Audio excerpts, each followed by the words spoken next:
उन्हें डर लगता है कि अगर हमने मुसलमानों का वोट मुसलमानों के पास हम चले गए तो हमसे हमारा हिंदू वोट कट जाएगा, जबकि ये हकीकत और सच्चाई है, हिंदू वोट इनका अपना नहीं है। एमआईएम के लोग सपा के लोगों को जुम्मन क्यों कहते हैं? आज वो वाजा हो गई बात कि जुम्मन इसलिए कहते हैं कि वो सिर्फ वहाँ बेचारे दरी और चांदनी बिछाए थे। कश्यप सम्मेलन हुआ, उनको बोल दिया गया, अभी एक न्यूज़ चली थी कि कश्यप सम्मेलन में मुसलमानों की एंट्री नहीं होगी, लेकिन वो बेचारा दरी गैंग फिर भी पहुंचा वहाँ पर। अल्ताफ़ के नाम से चिढ़ हो जाती है, अल्ताफ़ का पुलिस कस्टडी में हत्या हो जाती है, वो नाम नहीं लेते, सिर्फ मुसलमानों की वोट चाहिए। हमारे नाम से भी इतनी नफरत, आखिर क्यों, क्या वजह है? ग्राउंड पर इनका कोई काम नज़र नहीं आता। मेरा ताल्लुक़ खतौली से है और खतौली में बहुत सारे नौजवान ऐसे हैं जो बेरोज़गारी की मार झेल रहे हैं।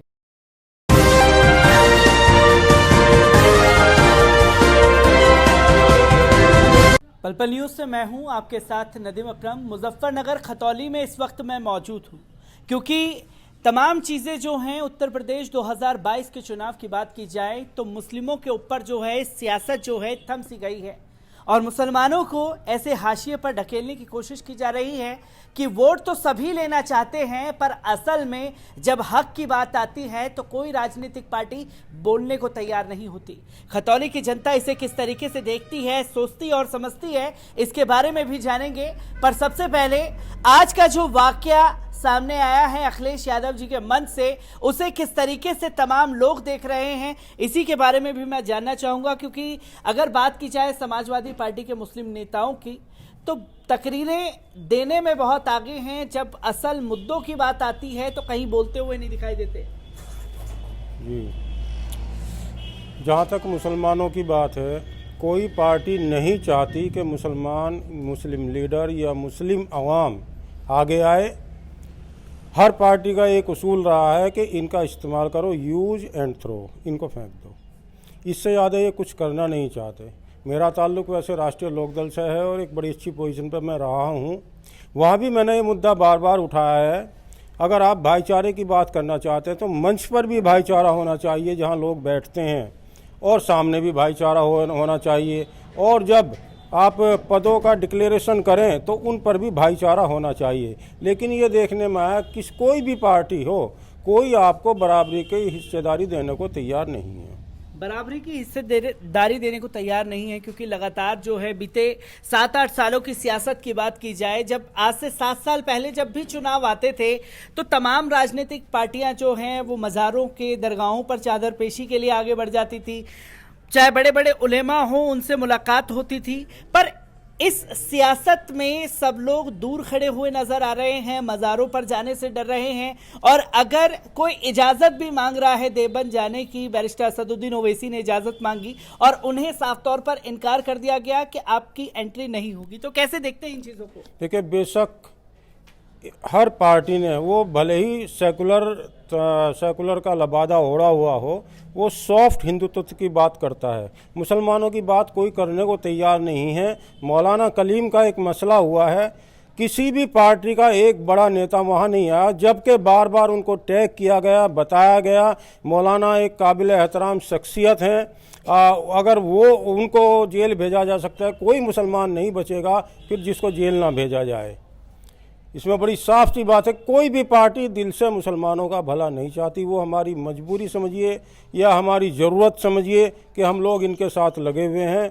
हाँ, अब असदुद्दीन ओवैसी के नाम से जो एक शख्सियत हमारे सामने आई है, हो सकता है आने वाला वक्त उन्हीं का हो। क्योंकि अखिलेश यादव को लेकर के तमाम लोग ये दावा कर रहे हैं, उत्तर प्रदेश का मुसलमान जो है वो अखिलेश यादव के साथ है। अगर कल की घटना की बात की जाए, कासगंज में अल्ताफ के साथ जो कुछ भी हुआ उसकी तस्वीरें सामने आई, मंचों से बोलने से कतरा रहे हैं अखिलेश यादव। ट्विटर पर उन्होंने बातें ज़रूर कही कि ये जो घटना घटी गलत घटी, पर मुस्लिम बच्चे का नाम लेने से डर रहे हैं। आखिरकार ये डर क्यों है? आखिरकार वो डर सिर्फ यही है कि इनसे हिंदू वोट नाराज ना हो जाए।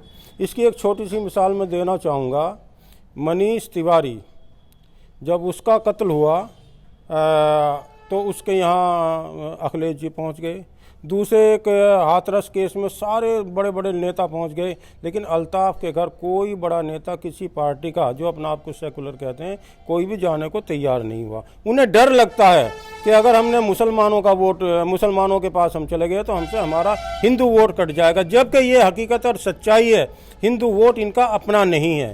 हिंदू वोट जब वोट देने का नंबर आता है तो ज़्यादातर हिंदू वोट जो कि अगड़ी जातियाँ हैं वो सब बीजेपी को वोट करता है, बीजेपी को वोट करता है। इसी के साथ साथ मैं आपसे जानना चाहूँगा, जो उत्तर प्रदेश में मुसलमानों की खासतौर पर हिस्सेदारी का जिक्र चल रहा है, तो वहीं आज के मंच की अगर बात की जाए अखिलेश यादव की, तो जिस तरीके से दरकिनार किया गया उस पर कई सारे सवाल भी खड़े होते हैं। तो कैसे देख रही इस चीज़ को उत्तर प्रदेश की आवाम? आज के मैंने भी अखिलेश यादव साहब के उस मंच पे उन मुसलमानों की इज्जत अफजाई होती हुई देखी है। बुढ़ाना के अंदर मंच पर बड़ी इज्जत अफजाई हुई है और हमेशा समाजवादी के डाइज पे यही इज्जत अफजाई होती है। समाजवादी पार्टी को सिर्फ मुसलमानों की वोट चाहिए, मुसलमानों को, और इसके अलावा कुछ नहीं। अक्सर न्यूज़ के लोग सवाल करते हैं कि MIM के लोग सपा के लोगों को जुम्मन क्यों कहते हैं। आज वो वाज़ा हो गई बात कि जुम्मन इसलिए कहते हैं कि वो सिर्फ वहाँ बेचारे दरी और चांदनी बिछाए थे। कश्यप सम्मेलन हुआ, उनको बोल दिया गया, अभी एक न्यूज़ चली थी कि कश्यप सम्मेलन में मुसलमानों की एंट्री नहीं होगी, लेकिन वो बेचारा दरी गैंग फिर भी पहुंचा वहां पर, और वहां जाने के बाद आपने देखा होगा, वो वीडियो वायरल हो रही है, कितना अच्छा सम्मान किया गया। समाजवादी पार्टी एक कम्युनल पार्टी है। समाजवादी पार्टी हमेशा मुस्लिम विरोधी रही है। आप तारीख को उठाकर देखिए कि अखिलेश यादव हुए या अखिलेश यादव के अब्बा जान हुए जो कार सेवकों पर गोली चलवाते हैं, उसके बाद 3000 मुसलमानों का कत्लेआम कराते हैं। ये इनकी राजनीतिक है। और समाजवादी पार्टी हमेशा मुस्लिम विरोधी पार्टी रही है। इन्होंने मुसलमानों को ठगा है।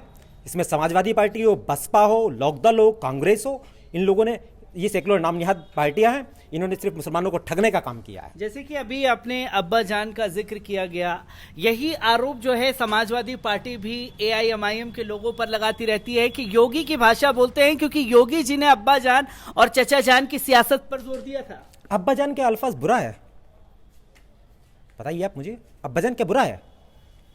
टोपी लगाएंगे, लाल रुमाल पहनेंगे, अगर अब्बा जान बोल दिया तो क्या हुआ? अब्बा जान कोई अल्फाज बुरा नहीं है।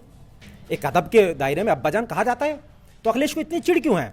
कभी अल्ताफ के नाम से चिढ़ हो जाती है, अल्ताफ का पुलिस कस्टडी में हत्या हो जाती है, वो नाम नहीं लेते, सिर्फ मुसलमानों की वोट चाहिए। हमारे नाम से भी इतनी नफरत, आखिर क्यों, क्या वजह है?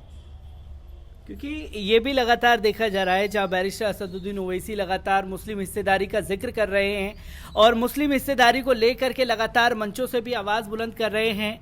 और यदि वो मज़ार पर जाने की कोशिश करते हैं या दारुल उलूम देवबंद का भी जैसा कि वाक़या सामने आया, तो किस तरीके से देखते हैं? क्योंकि साफ तौर पर उलेमाओं की तरफ से कह दिया गया कि बैरिस्टर असदुद्दीन ओवैसी से अभी हम लोग नहीं मिलेंगे। कुछ तो मजबूरियाँ रही होंगी, यूँ तो कोई बेवफा नहीं होता। हो सकता है मोहतमिम साहब की कोई मजबूरी हो। मोहन भगवत से मिलने के लिए शायद जमीयत उलमाए हिंद के सदर की कोई मजबूरी नहीं थी, लेकिन मोहतमिम साहब की मजबूरी हो सकती है। तो मैं चाहता ओवैसी साहब सदर मोहतरम से मिलते, जमीयत के सदर साहब से मिलते हैं, उनकी मजबूरी होगी। उनको भगवत से मिलने में कोई मजबूरी नहीं है, तो ओवैसी साहब में से मिलने में कोई मजबूरी नहीं होगी। तो कोई ना कोई मजबूरी ज़रूर है जिसकी वजह से असद साहब की एंट्री पर बैन लगा वहाँ पर। हाँ बिल्कुल हो सकती है, कोई ना कोई दबाव होगा, कोई ना कोई मजबूरी होगी। कैसे देखते हैं अभी जो दारुल उलूम देवबंद का मसला सामने आया कि ओवैसी साहब की एंट्री पर बैन कर दिया कि अभी हम लोग नहीं मिलेंगे, राजनीतिक चुनाव चल रहे हैं और राजनीतिक पार्टी के एक लीड कर रहे हैं बैरिस्टर असदुद्दीन ओवैसी। दरअसल ये बहुत पुराना मसला है। आपको याद होगा एक बार छापेमारी की गई थी देवबंद में, और उसके बाद एक वहाँ की लाइब्रेरी का मसला उठाया गया कि साहब ये इल्लीगल है, जबकि वो चीज़ लीगल थी। तो ये एक और दूसरी बात, इससे आगे एक हटके और बात मैं कहना चाहूँगा, जमीयत उलमाए हिंद किसी ना किसी दबाव में काम कर रही है, मुसलमानों के जो असल मुद्दे हैं उनको उठाने से बच रही है। मेरा ताल्लुक़ थोड़ा सा ये वक्फ इससे भी रहा है, जो all India Muslim personal law board है, तो यहाँ पर कुछ प्रोग्राम होते थे। उन प्रोग्राम में मैंने कहा कि ये 3 तलाक का कानून लाने वाले हैं, अब हमें तैयार रहना चाहिए। और उसको लेकर जब ये कानून लेकर आए all India Muslim personal law board, Jamiat Ulama Hind और जो भी इनके पर्सनल नाम हैं उनसे भी मैंने सबको मेल भी किया, बात भी की, व्हाट्सएप भी किया कि आप आओ मैदान में आवाज़ उठाओ, नहीं तो ये बहुत बुरा हमारे लिए होने वाला है। और उसका नतीजा ये हुआ, बाद में ये NRC लेके आए, बाद में बाबरी मस्जिद केस का फैसला, ये सब तभी तो किया। अगर हम उसी वक्त आवाज़ उठाते तो शायद ये दिन हमें देखने ना पड़ते। तो हम तो सीधा सीधा कहेंगे हमारे उलमाओं की भी इसमें बहुत बड़ी कमियां रही हैं।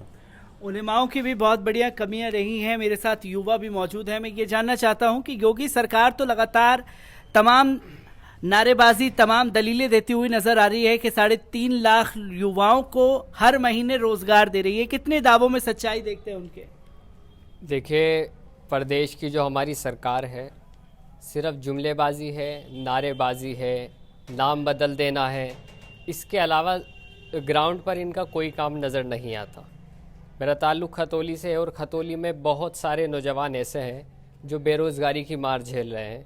लॉकडाउन से जिन कंपनियों ने निकाला था अभी तक कोई पुरसान हाल नहीं है, कोई एक कॉल नहीं आ रही कि आप वापस से नौकरी पर आ जाएं। तो फिर ये कैसा रोज़गार है? ये तो झूठ है। क्योंकि ये झूठ के नारे जो है लगातार दिए जा रहे हैं। बात की जाए समाजवादी पार्टी की तो लगातार दावा कर रही है कि मुस्लिम युवा और मुस्लिम समुदाय के लोग जो हैं पूरी तरीके से सपा के साथ 2022 के चुनाव में जाने वाले हैं। देखिए, कुछ न्यूज़ चैनल होते हैं, हर एक के ज़र खरीद होते हैं। जैसी आप उनके अंदर रिकॉर्डिंग करेंगे ऐसी आवाज़ बाहर आएगी। लेकिन आप चलिए मेरे साथ खतौली का जायज़ा लीजिए, मुजफ्फरनगर का जायज़ा लीजिए।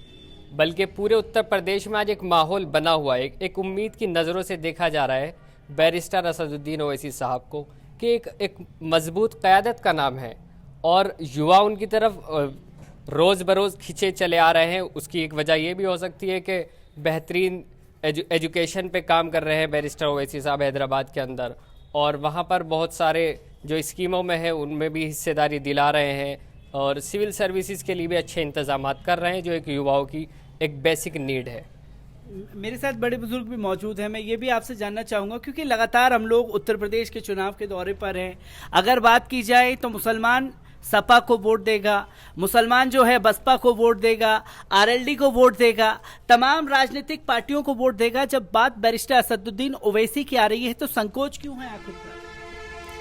इसमें संकोच की कोई बात नहीं। जो लोग बैरिस्टर ओवैसी साहब को अच्छे से जानते हैं, समझते हैं, और मुसलमानों की एक तारीख रही है कि इन्होंने हमेशा अपने अच्छे पढ़े लिखे लीडर को नज़रअंदाज किया है। इनको क्या चाहिए, सबको नहीं बोल रहा हूँ मैं, कुछ मुसलमानों को ये चाहिए कि उनको अपना लीडर नहीं चाहिए। उनके जहन गुलाम हैं और इस गुलामी से बाहर आने के लिए अभी समय लगेगा। उसकी पूरी कोशिश कर रहे हैं। इंशाल्लाह ओवैसी साहब इसमें कामयाब होंगे और अनकरीब 2022 में, जैसे ही हमें बिहार में बोलते थे कि कुछ नहीं कर पाएंगे, वहाँ पर हम 5 सीटें जीते हैं और अल्हम्दुलिल्लाह हमारी 5 विधायक हैं वहाँ पर। यूपी में भी 2022 में अखिलेश यादव को चाहिए कि बिहार वाली गलती ना करे। हम मजबूत हैं और जहाँ हम मजबूत हैं वहाँ पूरी मजबूती के साथ चुनाव लड़ेंगे और इंशाल्लाह कामयाब होंगे। क्या 2022 के चुनाव आने से पहले मुसलमानों को राजनीतिक हाशिए पर ढकेल दिया गया उत्तर प्रदेश सरकार द्वारा? जी हाँ, बिल्कुल ऐसा ही है। हाँ, इसमें एक बात ज़रूर हो सकती है कि मेरा सुझाव है, सुझाव क्या, वो ज़मीनी हकीकत है। मुसलमानों को जो नज़रअंदाज ये कर रहे हैं उसका बड़ा नुकसान इन पार्टियों को होगा। अगर पश्चिमी उत्तर प्रदेश में आज़ाद समाज पार्टी के चंद्रशेखर, राष्ट्रीय लोकदल के चौधरी जयंत और असदुद्दीन ओवैसी मिल जाएं तो तीसरे की किसी की ज़रूरत नहीं है। ना सपा का कुछ होगा, ना कांग्रेस का कुछ होगा, ना बीजेपी का कुछ होगा। सबका एक सिरे से सफाया हो जाएगा। हो सकता है ये लोग डर रहे हो, मैं क्योंकि लोकदल से मेरा ताल्लुक है, मैं लोकदल वालों को कह रहा हूँ, हो सकता है ये इसलिए डर रहे हो एक मुसलमान लीडर पैदा हो जाएगा। अरे भाई, हम तो लोकदल के हैं, फिर भी लोकदल में रहेंगे। अगर मुसलमान लीडर पैदा होगा तो वो हिस्सेदारी की बात कर रहा, कोई बुरी बात नहीं है।